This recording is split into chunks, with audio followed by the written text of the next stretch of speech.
Hi, welcome everybody. We welcome to the Innovation Bottom Line, How Sustainability is Paying Off. If you were looking for the webinar on how sustainability is not paying off, you can exit now. This is a joint venture between the Boston Consulting Group and MIT Sloan Management Review. My name is David Kieran. I'm the executive editor of MIT SMR's Big Ideas Initiatives, and one of the co-authors on the report on which this presentation is based. Just a few housekeeping things before we get into the slides. We have over close to 500 attendees at the moment. Please send in your questions as we go along. We'll collect them, note them, and save them to the end, and we'll respond to as many questions as we can at the end of the presentation. In terms of process, I'm joined here with a co-author on our report, Eugene Go. He and I will take turns discussing slides that should appear on your screens. Basically, we have two categories of slides, the survey data and real company stories that reflect the data in practice. Eugene is going to be doing most of the survey data, and I'll be talking about the real company stories. So in terms of who we are, I'm the fellow on the left side of the screen, and Eugene Go is on the right side. He's a principal in the Oslo office of the Boston Consulting Group and a core member of its strategy practice. We're grateful that Eugene has played a prominent role in the research this past year. He's played a key role in shaping the storyline for this report. So we're entering, MIT Sloan Management Review and BCG have just entered their 5th year partnership doing research on the topic of sustainability. Our research is a mix of quantitative and qualitative analysis, and we work together to develop a survey, identify interviews, craft storylines, and develop the insights that form the basis of these 4 reports that you see on the right side of the screen.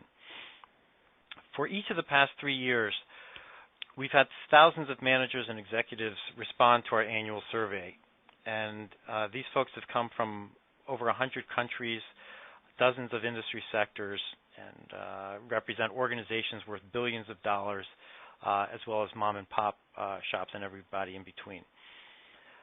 The research that we have offers a valuable perspective, in part because it integrates views from across the industries, across geographies, across functional roles, and across company sizes.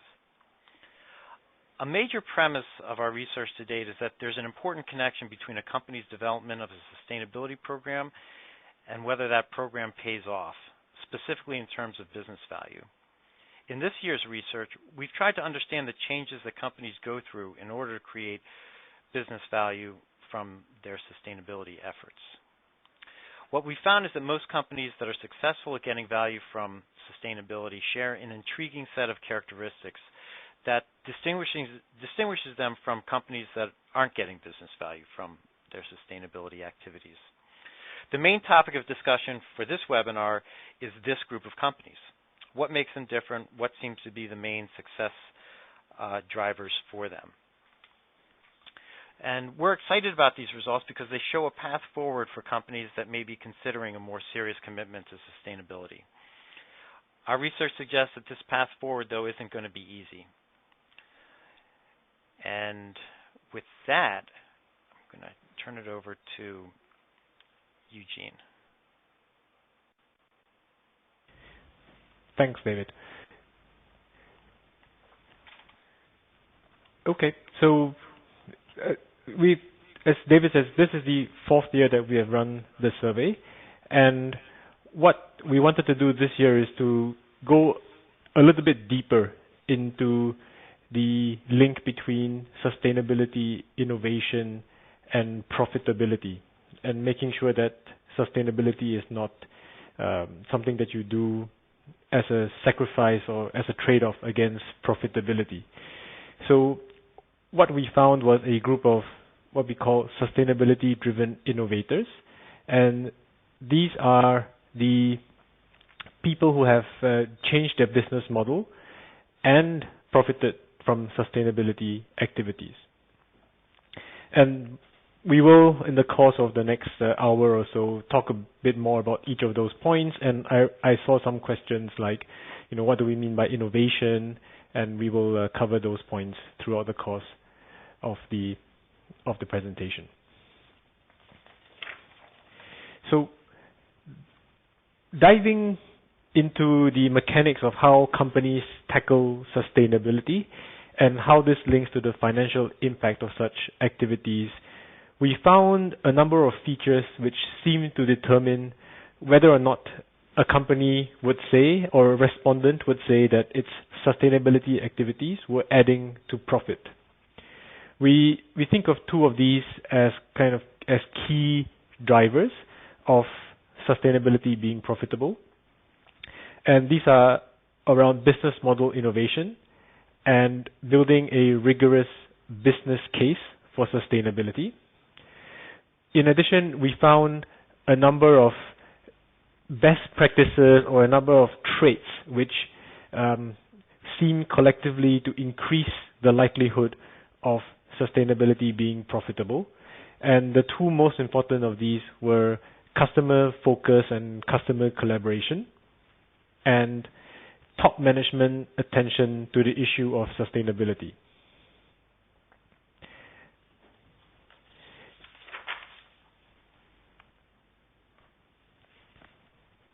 When we look at the number of respondents who say that sustainability adds to profits, what we show on this slide, it may be, there's a lot of information, so bear with us and I'll take you through it.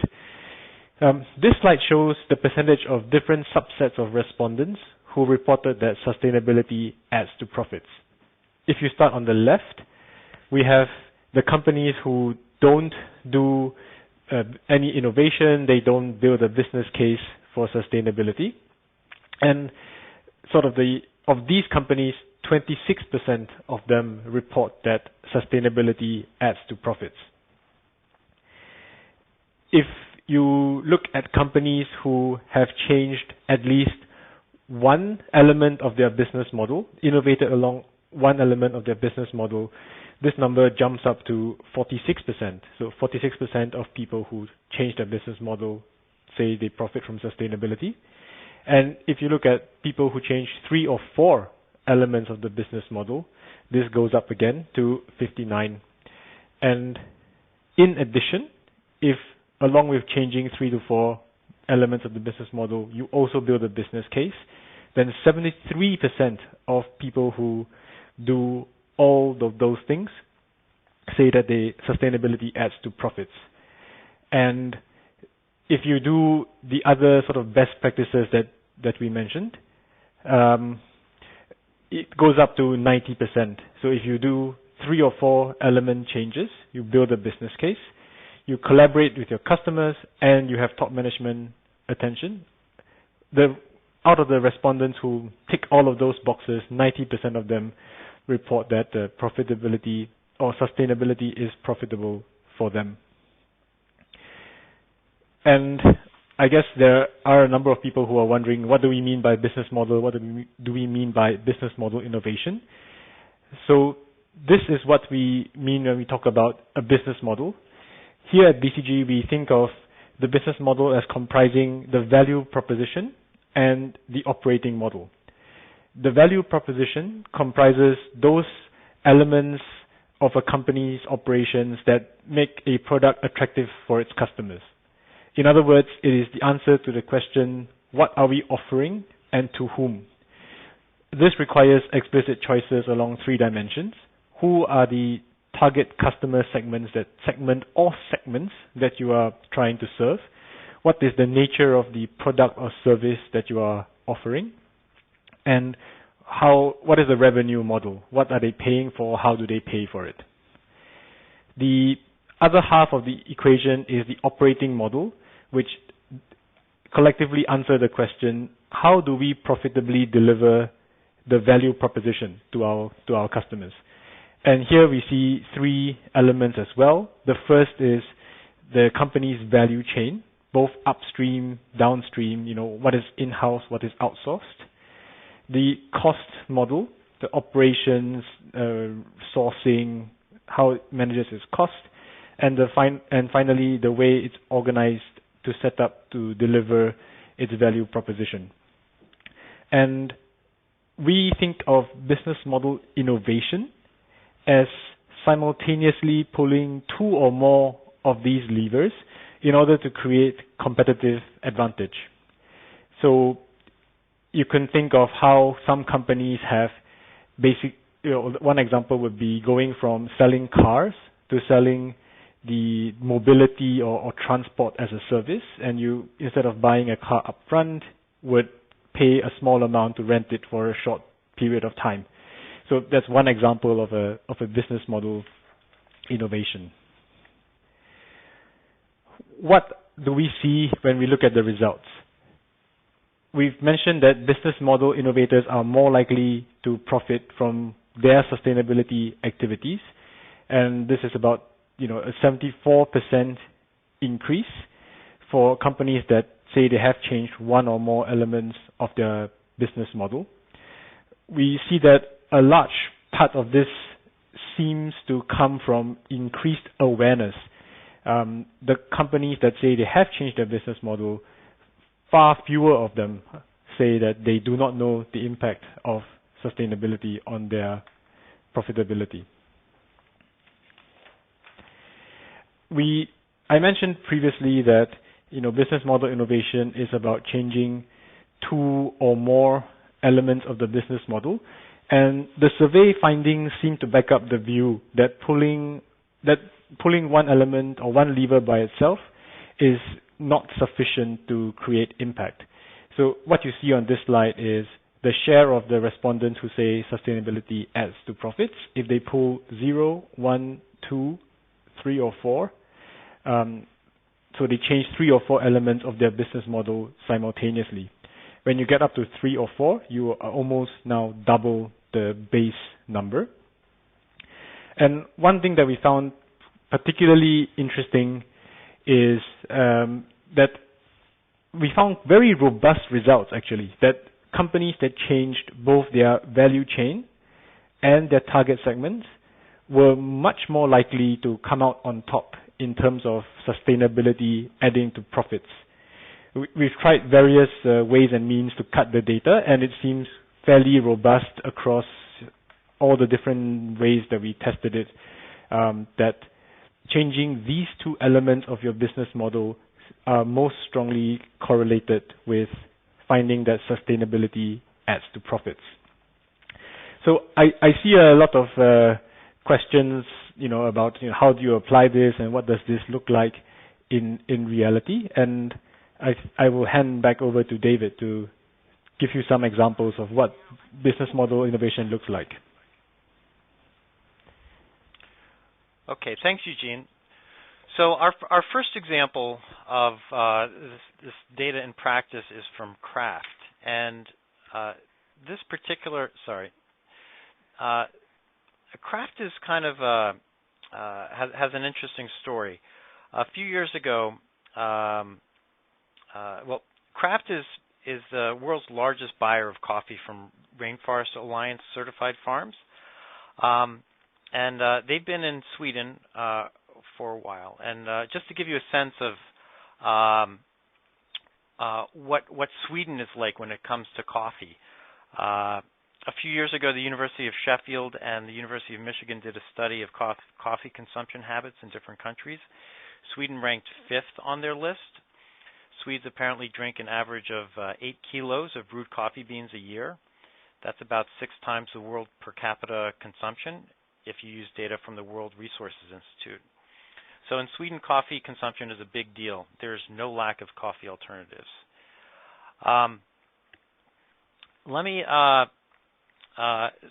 So what happens when Kraft goes into Sweden and takes a brand of coffee and makes it 100% sustainably sourced? Well, some good things happen to them.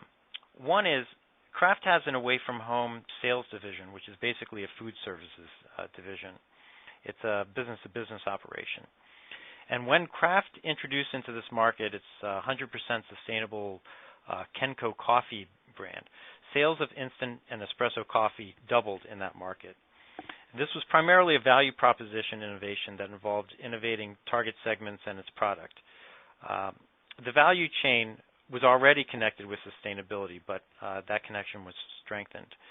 So a lesson here is that even in commoditized markets, perhaps even because of the commoditization, sustainability can give you an opportunity or even a competitive edge.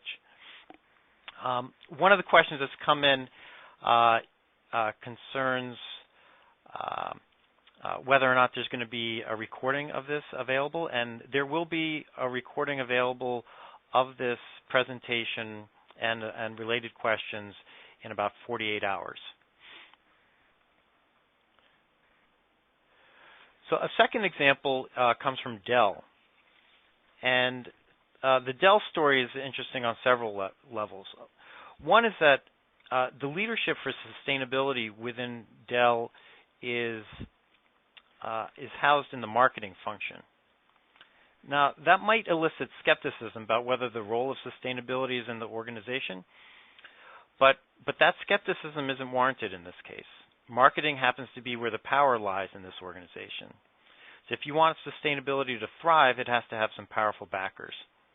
Power is perhaps a stronger indicator of sustainability's influence in an organization than whether it has merely strong management support. For strong management support from a weak leader or a strong leader in a weak part of the organization can be less important than having management support from powerful leaders wherever they sit in the organization. The specific example that we've got from Dell involves their packaging. They had a really interesting packaging innovation that saved them some money and made customers happy. And I just want to run quickly through this example. Dell's customers, like many of us who have purchased a computer online, complained about all the stuff that their computers were shipped with. The styrofoam, the heavy cardboard, the bubble wrap. Taking these complaints seriously led to innovation from Dell's packaging department. One thought they had was to use cardboard made from bamboo, which is a fast-growing, sustainable source of cardboard that was lighter than traditional cardboard. 70% of Dell notebooks are now shipped in bamboo.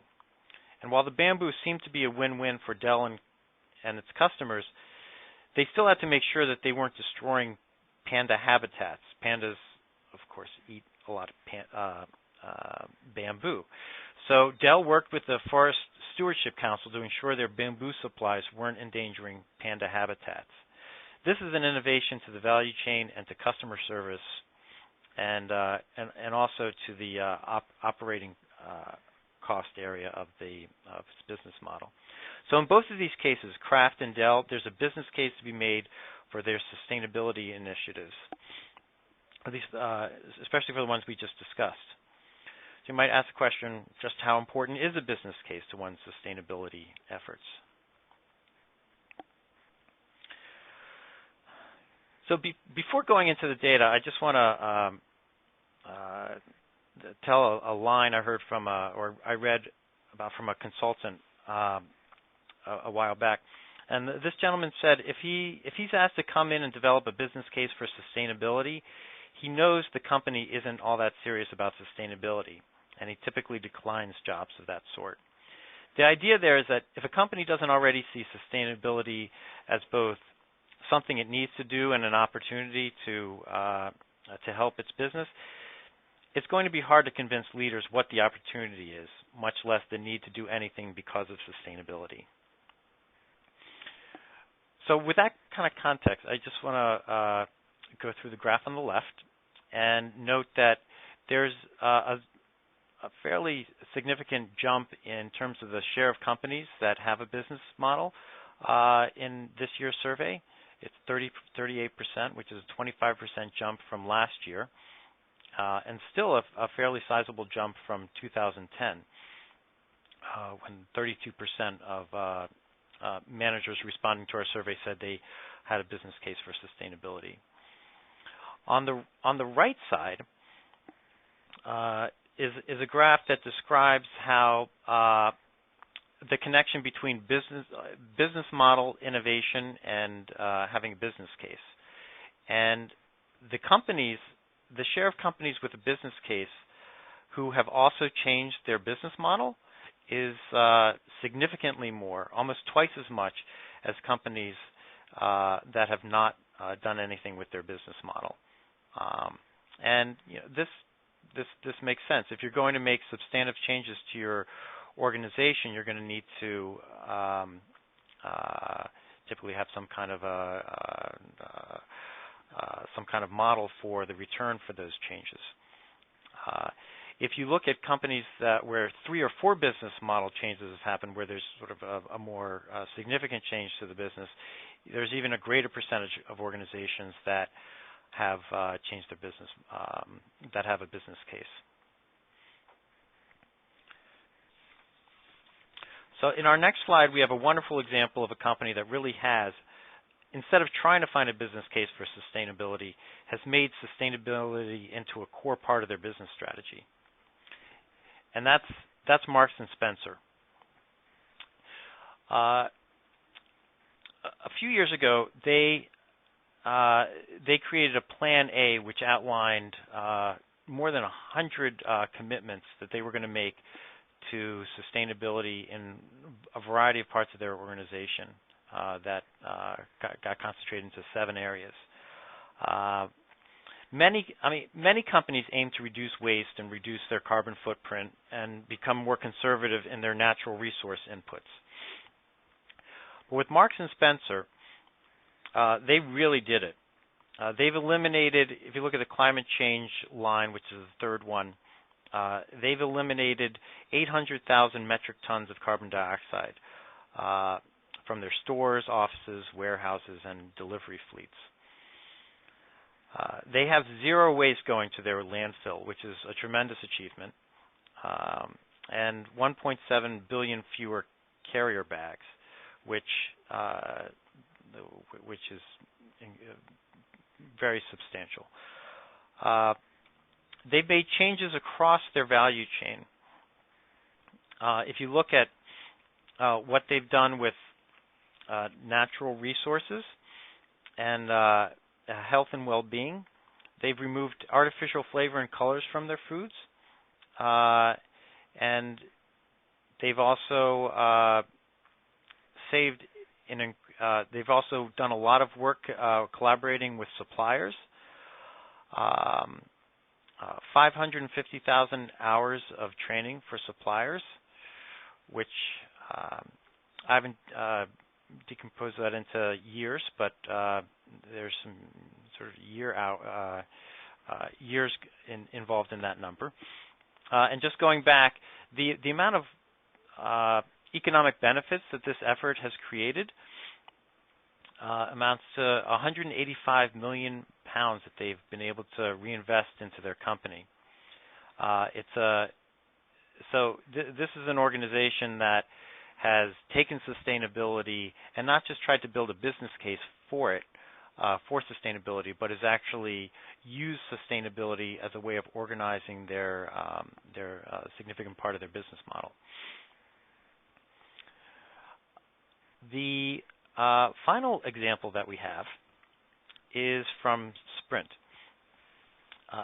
Sprint offers another angle to how companies are going about linking sustainability in the business case. We spoke with Dan Hess, who's the CEO of Sprint. And Sprint's in an industry where it's very hard to charge a premium for green devices. Consumers, as Mr. Hess said, don't care that much about having a green phone. Other factors like the look and feel or screen resolution and battery life are much more important. But that hasn't stopped the company from creating innovative products that are easier to break down and recycle, and that saves the company money over the long run. The company wants to recycle 90% of every phone they sell by 2017, and they have interim milestones to meet along the way. Hess believes that consumers will care more about this area even if they don't right now. And for Hess, that means having a business case for sustainability is built mostly around cost reduction. That's linked to activities like more recycling or solar panels, but it's also connected with the brand reputation. The slide here is about the business case that they make for some of the phones. And when we say Sprint accepts lower hurdle rates in sustainability business cases, what that means is the return for making phones that are easier to recycle, the cost savings are going to come further down the road, and like solar panels, where the return on investment is going to happen over a longer time horizon. They just build that in, so they don't treat returns in the same time horizon as other kinds of investments. So some of Sprint's sustainability-related investments are simply long-term investments in the brand. Organizations like the Reputation Institute measure big companies like Sprint on their sustainability successes and failures, and Hess believes Sprint's recent jump in its Reputation Institute rating was in part because of its green activities. And just to give you a sense of their brand reputation in the market, they've received an A+ rating from the Global Reporting Initiative. Newsweek named the company one of the top 3 green companies in the U.S. And Hess says that's valuable not merely because he gets emails from staff saying how proud they are to work for the company, but also it's something that may influence sales, and he knows he's having he and his company are having an important impact on the planet. So those are main examples we're going to be talking about today in the slides part of the presentation. I just wanted to hand this to finish off the discussion of the data. I'm going to hand this back to Eugene. Thanks, David.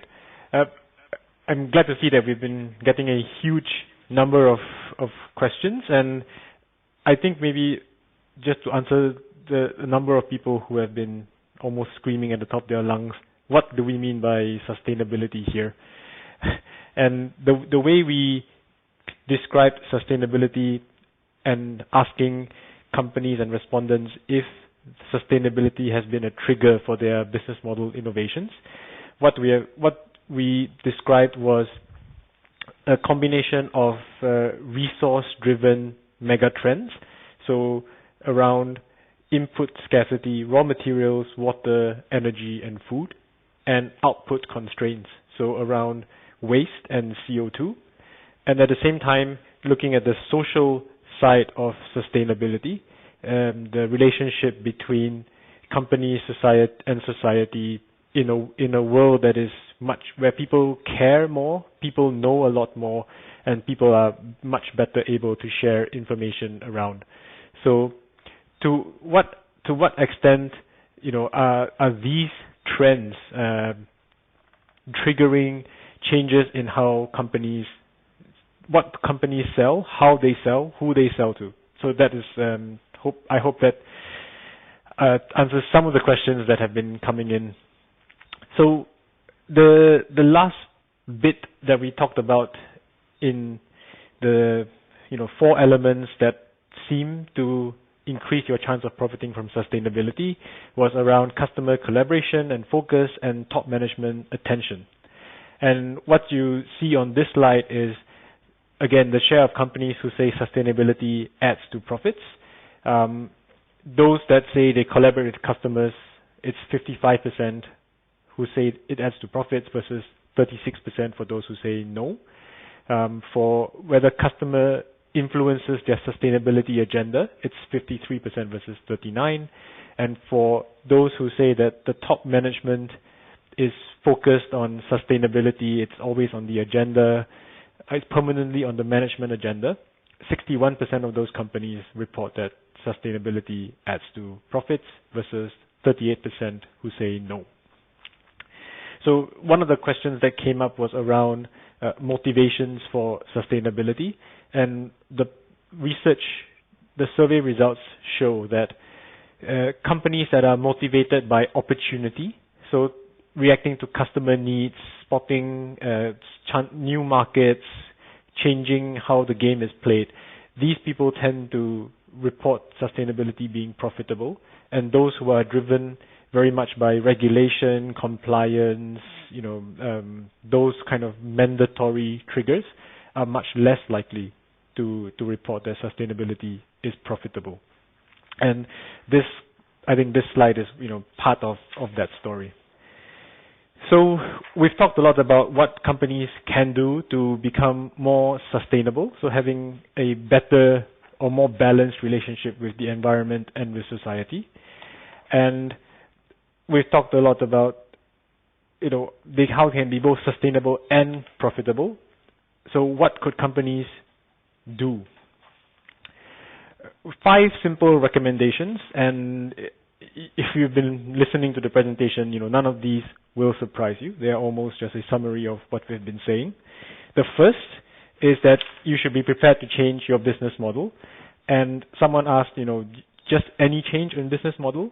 Well, changing your business model in response to sustainability constraints or risks, or you could also see them as opportunities to get ahead of the curve and to attract new customers, as in the Kraft coffee example. Business model innovation will not be easy, but it's too important to be ignored. The second is to lead from the top, and here our research, both in this survey and beyond it, strongly shows that top management attitudes are critical to the likelihood of success. The third element is, what gets measured gets done. So building a business case is not easy. There are many respondents who highlighted that. I think almost half the respondents say quantifying the intangible elements of the sustainability initiatives makes it very challenging to do a business case. But we believe that to bring sustainability into the heart of the business and make it a core strategic issue and a source of advantage, it's a necessary first step to build a business case. Otherwise, you risk having too many diverse initiatives and no clear strategy or prioritization or actions. The fourth and the fifth points are, to sum it up, looking beyond the company, engaging with the customers, with your value chain. This could include your suppliers, your distributors, regulators, NGOs, industry organizations, or even the rest of your industry to create new standards. So being both sustainable and profitable is not easy, but it certainly seems to be possible. And we hope that these 5 ideas can spark positive change in your companies. So that brings us to the end of the presentation, and I guess we can start discussing the questions. Thank you. To ask a question via the web presentation, please select the chat pod located in the lower left-hand corner of your screen. Type your question and click the Submit button.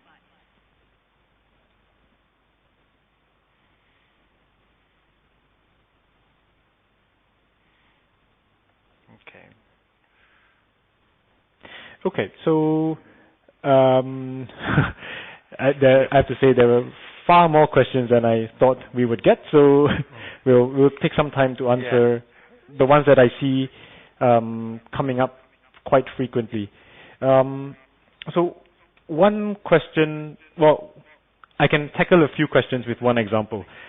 A couple of questions were around the examples that we have are very developed country based. Do we see sustainability-driven BMI, business model innovation, also in developing countries?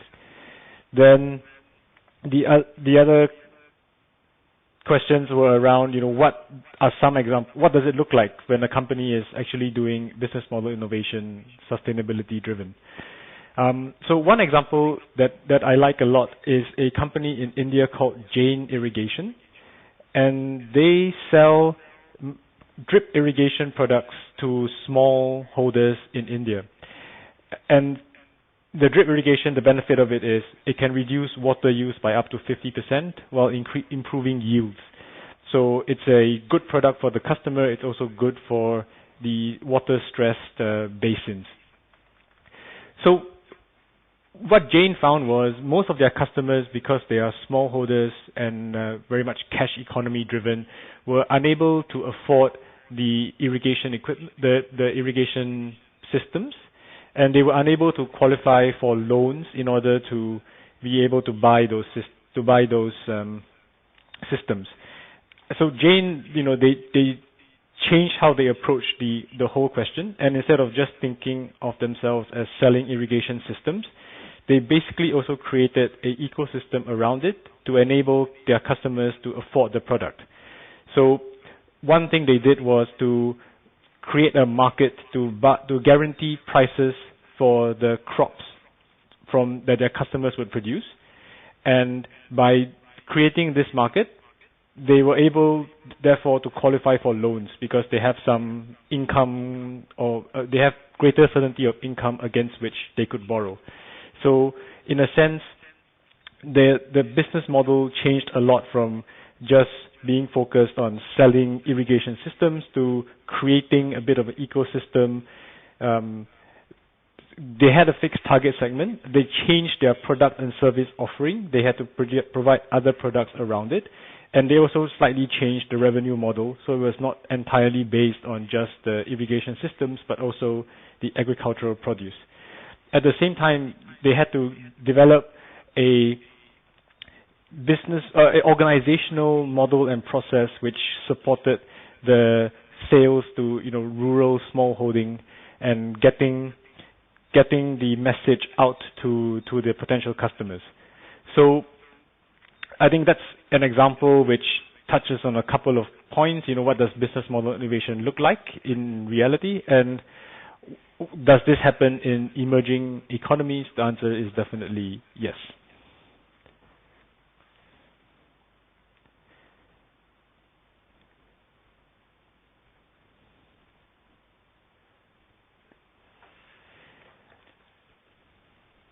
All right, so I'm going to... David, do you want to take a question? Yeah, sorry, I'm having some technical difficulties moving through the Q&A. Why don't we talk through this question from Samir? When should an organization start thinking that it's the best time to work towards sustainability? And that's, that really depends on who you're talking to. But within an organization, the time is now to start working on sustainability. The main question is sort of what kinds of business problems can you really address with sustainability? And if you see sustainability itself as a business problem, then that's an issue that needs to be addressed as well, because sustainability-related activities can actually help you address real business problems, and being able to see the connection between real business problems and sustainability activities is one of the key starting places.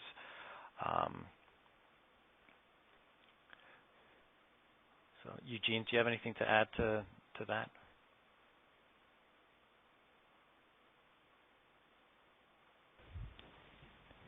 I have to say that I'm overwhelmed by the number of questions and trying to pick. I'm scrolling through to try and pick themes that recur, so that we can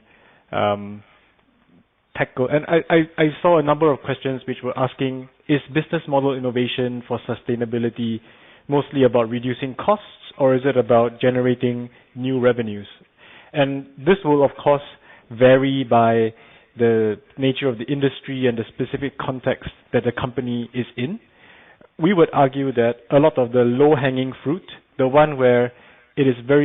there's no trade-off involved. You're increasing your sustainability or reducing your impact on the environment is perfectly aligned with reducing costs. And in those cases, it's a straightforward win-win. There are also cases where there is a bit of a trade-off, and here, the logic of having a clear business case, so you know what you are gaining and what you are potentially losing, and making the trade-off more explicit. Then there are also examples where business model innovation is very much about the revenue side. I think the Jane example that I was describing is a case where you change things so that you really drive revenue and sales in a totally different way. Yeah, another question, that theme that keeps coming up has to do with the slides themselves and whether or not they're going to be available. This presentation will be available in 48 hours, and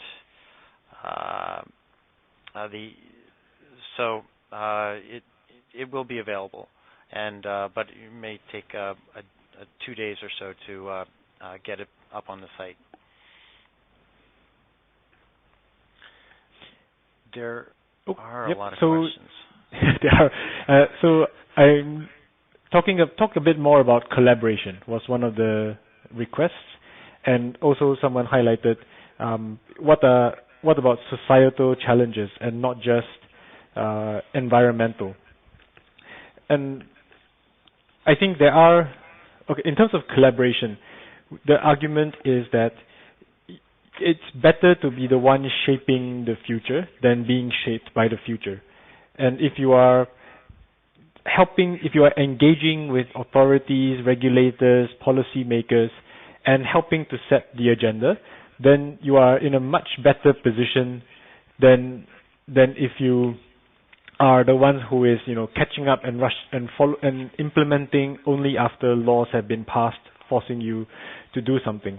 So engaging broadly is a good thing. We have seen in our research looking at some of the emerging market companies that this is something they do very well.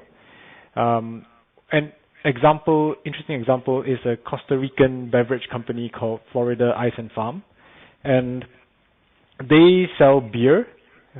And in a way, there are a number of companies who sell products which, on some argument, are not good for their consumers. So, tobacco, or even you argue that utilities are selling power, and the more power the consumers use, in a way that it's not good for the environment or for society. And one of the things that the Florida Ice and Farm did was to work with the authorities and with the kind of the organizations dealing with alcoholism and drunkenness problems to educate customers to be more moderate in their consumption, rather than binge drinking at the weekend, finding a way to spread out the consumption in more moderate quantities and slightly more frequently.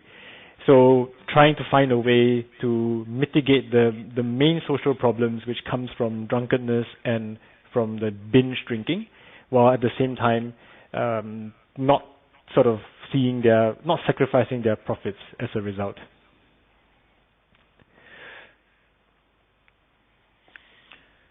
So another thing about collaboration is that what seems to be the case is that companies don't always have the expertise within their walls to know what to do about sustainability. And collaborating with external groups that can help shape goals that are appropriate for that can actually have an impact on society, but don't stretch the business beyond what it can actually do.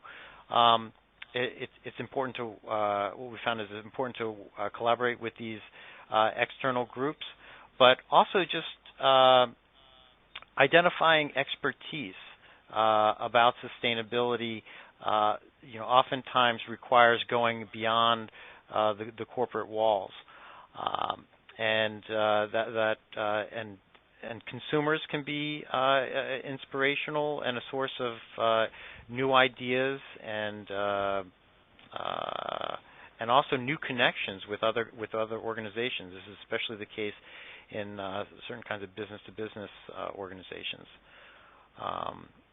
We found that to be the case with Greif, which is a container making manufacturing company, and they used a relationship that they had with a customer, a big customer, to develop some important connections with environmental groups that helped them shape their sustainability agenda.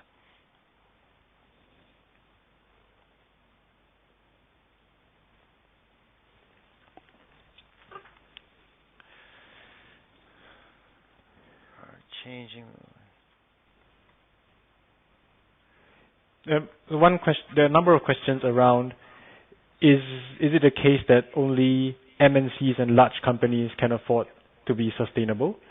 And I don't think this is the case. When we looked at we cut the results by size of company, they were actually quite consistent across the different sizes. So it didn't seem that large companies or small companies were particularly advantaged when it came to business model innovation driven by sustainability, building business case, or being profitable. And I think many people would believe or argue that business model innovation is actually easier in a small company because it's much more flexible, much more agile, much more entrepreneurial.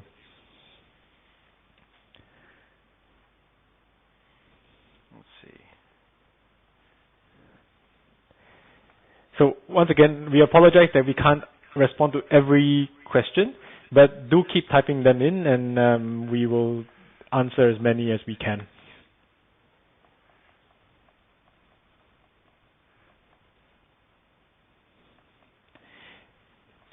So another group of questions were around: do we see sustainability in B2B companies, and do we see them in service or business services companies?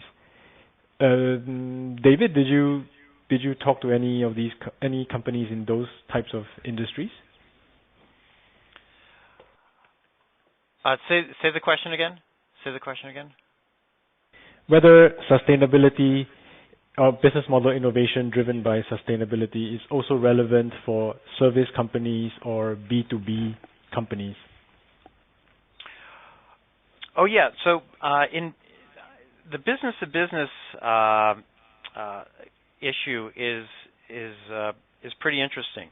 On the one hand, we found that companies that are at the top of a value chain, that are business to business, can really drive sustainability through a number of organizations. And that question that was asked before about, do you have to be a big organization to do sustainability? Well, in some cases, if you're part of a value chain where you're a business-to-business type of organization, and you don't develop some sustainability guidelines, goals, metrics, you may find yourself being thrown out of value chains that are now being implemented by some of the folks at the top of the value chain. And this is the case with McDonald's. It's the case with Walmart. It's the case with UPS. There are a number of companies that are increasingly streamlining their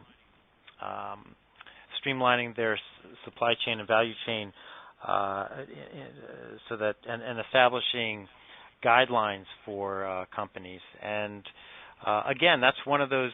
This is one of those situations where if you can get ahead of the curve instead of having these guidelines imposed upon you, then your company will be well served. Now, in terms of taking a leadership point of view. In some cases, as a B2B company, you can actually create a leadership position by developing industry standards or participating in industry standard setting type of activities. So there's business to business is a huge area where sustainability activities are happening, and they have to happen. And sometimes what we see is companies taking a leadership role, and actually over the course of the past 3 years of surveys that we've done, we've seen that companies that are responding, are taking a reactive approach to sustainability type of regulations, oftentimes are not the ones that are profiting from their sustainability efforts. Yeah, I think the point you mentioned, that if you're B2B and the companies that you serve are changing how they work with their value chain to look at their sustainability impact, then you are going to have to respond as well. So not totally insulated from what is happening at the end. Yeah, I think that's a comment that for B2B you may not want to be the first mover and you wait for the clients to push. But we have had discussions with, for example, shipping companies that are using their fuel, or rather their lower CO2 emissions due to more efficient fleet operations, as a part of the customer outreach or customer marketing. And they almost say, ship with us, and if you thank you for shipping with us, you have saved X million tons of CO2 relative to the industry average. Right? So even in B2B, given the fact that your customers want to look good to their customers, there is still an opportunity there.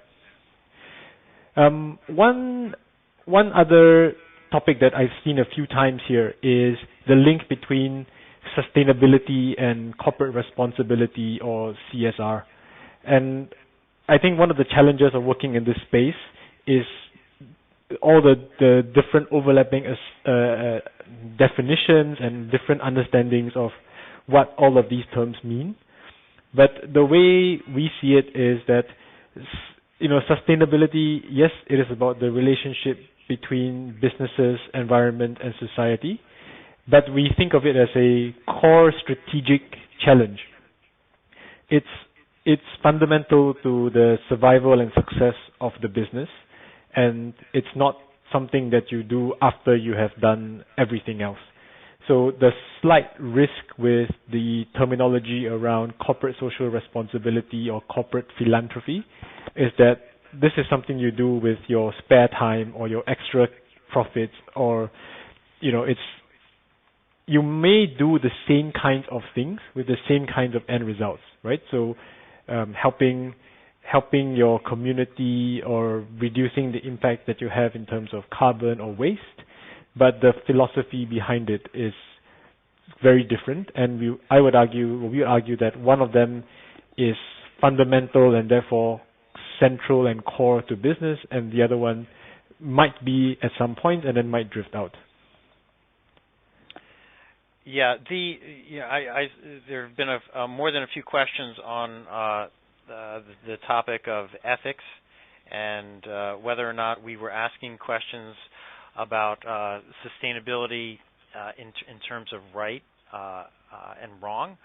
And we didn't ask folks if they thought that it was being more sustainable was the right thing to do. We did not ask that. And oftentimes, companies, some of the managers that we've spoken to have talked about, doing well by doing good, by doing right, and that has not been the focus. In part, part of our premise, part of our orientation to sustainability is that this is something that needs to happen. And you can be motivated for ethical reasons. You can be motivated by business reasons.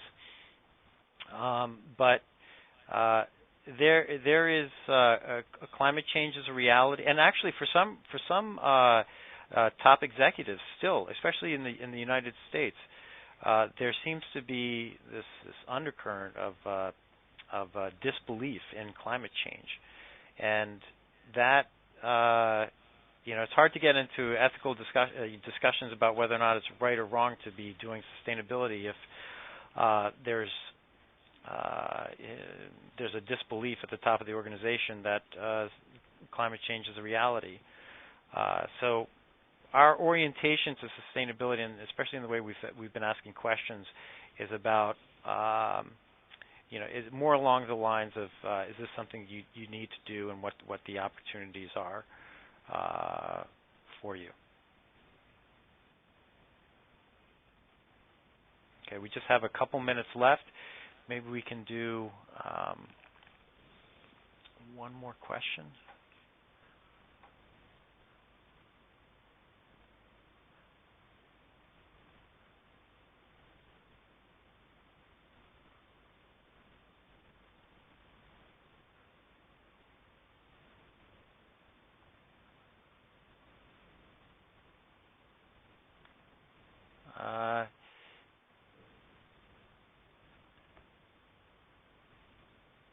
There's a question about causality and correlation, and what our research has done is to profile some of the main characteristics of organizations that have been finding profit from their sustainability activities. So the survey findings that we have been primarily about providing a profile of those companies that are finding success with sustainability, and the recommendations that we've developed are draw from what we have found that from activities that work in the marketplace. So I think that is just. So we have one more minute. Go ahead. No, I was just going to say I apologize. I see some scrolling through. I see some people saying, "Please answer my questions," but I have to admit that is beyond my capabilities to think of answers, talk coherently, and keep track of the scrolling of all the questions that are coming in. So apologies if we didn't get round to all of the questions that you have. But I'm really delighted that this audience has been so engaged, and it would be great if you have specific issues to get in touch, and then we try and, again, don't promise to have great answers all the time, but to at least engage on some of the key topics. So thank you very much, everybody, for participating in our webinar this afternoon or this morning, wherever you may happen to be. This has been David Kieron from the MIT Sloan Management Review and Eugene Go from the Boston Consulting Group, talking about our research on the innovation bottom line, how sustainability is paying off.